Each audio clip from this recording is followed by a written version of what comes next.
اعوذ باللہ من الشیطان الرجیم بسم اللہ الرحمن الرحیم ان الحسنات یذہبن السیئات صدق اللہ العظیم۔ محترم ناظرین، یہ قرآن مجید کی سورہ ہود کی آیت نمبر 114 ہے۔ اس کے اندر اللہ سبحانہ و تعالی یہ بات ارشاد فرماتے ہیں کہ حقیقت یہ ہے کہ جو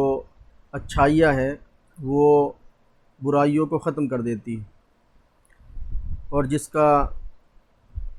مقصد یہ ہے کہ جب انسان سے کبھی کوئی کوتاہی ہو جائے، کوئی گناہ ہو جائے، کوئی ایسا عمل ہو جائے جو اللہ کی نافرمانی پر منطبق ہوتا ہو، تو انسان کو چاہیے کہ فوراً متنبہ ہو اور اس گناہ سے وہ معافی کرے، اس گناہ سے توبہ کرے، اللہ کے سامنے جھک جائے اور وضو کرے، اچھے طریقے سے وضو کرے، 2 رکعت نماز پڑھے اور اللہ کے سامنے گڑ گڑا کر اس گناہ کی معافی مانگے۔ اس لیے کہ انسان سے کوتاہیاں ہوتی رہتی ہیں، غفلتوں کی وجہ سے، بسا اوقات کسی غلبے کی وجہ سے، خواہشات کے غلبے کی وجہ سے بعض غلطیاں کوتاہیاں ہو جاتی ہے، گناہ بھی ہو جاتے ہیں، اور بسا اوقات مجلسوں میں بیٹھنے کی وجہ سے کسی کی غیبت ہو جاتی ہے، باتیں دوسروں کے خلاف آ جاتی ہے، اگرچہ کہ وہ صحیح بھی ہو، لیکن اس کسی کے غیر موجودگی میں کسی کی بات کرنا جو اسے ناپسند ہو، یہ غیبت میں ہی شمار ہوتی ہے۔ تو اس وقت چاہیے اگر کوئی غلطی ہو جائے آدمی سے تو فوراً اس پر وہ متنبہ ہو، خیال کرے۔ اس کے لیے ہمارے جو صلحاء ہیں اور بزرگ ہیں وہ یہ بات کہتے ہیں کہ بھئی رات میں سونے سے پہلے آدمی کو چاہیے کہ وہ اپنا محاسبہ کرے اور دن کے جو اس کے اعمال ہیں ان پر غور کرے کہ جو اس نے عمل کیے ہیں وہ کتنے درست ہیں اور کتنے جو غیر درست عمل اس نے کیے ہیں۔ جو عمل اس سے اچھے ہوئے ہیں اس پر شکر کرنا چاہیے، اور جو عمل اس سے اچھے نہیں ہوئے ہیں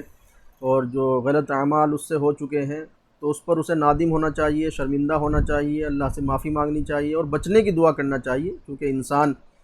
کہیں نہ کہیں خواہشات کے تابع ہو ہی جاتا ہے، گناہ میں ملوث ہو جاتا ہے، اس کے پاس بذات خود یہ قدرت نہیں ہے کہ وہ گناہ سے بچ سکے۔ بہت سارے گناہ ایسے ہوتے ہیں کہ جس وقت آدمی ان کو کر رہا ہوتا ہے اس وقت احساس بھی نہیں ہوتا ہے، تو جب رات میں بیٹھ کر اس کا محاسبہ کیا جائے اور اس کا خیال کیا جائے کہ جو ہماری دن گزرے ہیں اس دن کے اندر کیا کیا گناہ ہم سے ہو گئے ہیں، تو جب خیال آدمی کو اس کا ہوگا تو اس کی طرف آدمی کی توجہ بھی ہوگی اور اس سے بچنے کی کوشش بھی ہوگی، اور مزید اس پر پھر وہ یہ دعا کرے کہ اللہ سبحانہ و تعالی مجھے ان گناہوں سے بچائے اور گناہ سے بچنے کی توفیق عطا فرمائے، گناہوں کی نفرت ہمارے دلوں میں پیدا فرمائے۔ اسی آیت کے اندر اللہ تعالی نے یہ بات ارشاد فرمائی، ان الحسنات یذہبن السیئات۔ جب آدمی گناہ کرنے کے بعد اچھا عمل کر لیتا ہے، توبہ استغفار کر لیتا ہے، تو اللہ سبحانہ و تعالی اس اچھے عمل کی وجہ سے ان گناہوں کو معاف فرما دیتے ہیں، ان کو ختم فرما دیتے ہیں، اور پھر اس کے بعد وہ نامہ اعمال سے ہی ممکن ہے ختم کر دیے جائیں اور ان کا پھر کوئی ذکر ہی نہ موجود رہے۔ تو چاہیے کہ آدمی کو غلطی کوتاہی ہو جائے اس پہ متنبہ ہو اور کوشش اس بات کی ہو کہ رات میں محاسبہ کر کے اپنے گناہ سے اللہ سے معافی کرا لی جائے اور آئندہ بچنے کی اللہ سے توفیق مانگی جائے۔ اللہ تعالیٰ گناہوں سے بچنے کی توفیق عطا فرمائے۔ وآخر دعوانا ان الحمد للہ رب العالمین۔